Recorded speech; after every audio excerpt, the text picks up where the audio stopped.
Ah, Jesus.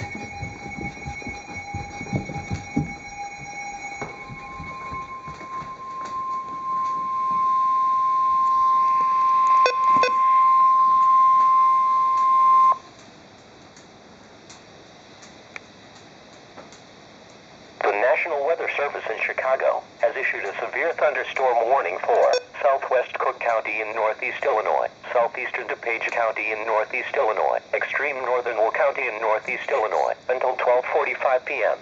At 12:05 p.m., National Weather Service Doppler radar indicated a severe thunderstorm capable of producing half-dollar-size hail. This storm was located near Bolingbrook and moving northeast at 45 miles per hour. The severe thunderstorm will be near Darien, Burridge, Clarendon Hills, and Westmont around 12:20 p.m. Countryside, LaGrange, Indian Head Park, and Western Springs around 12:25 p.m. Brookfield and Westchester around 12:30 p.m.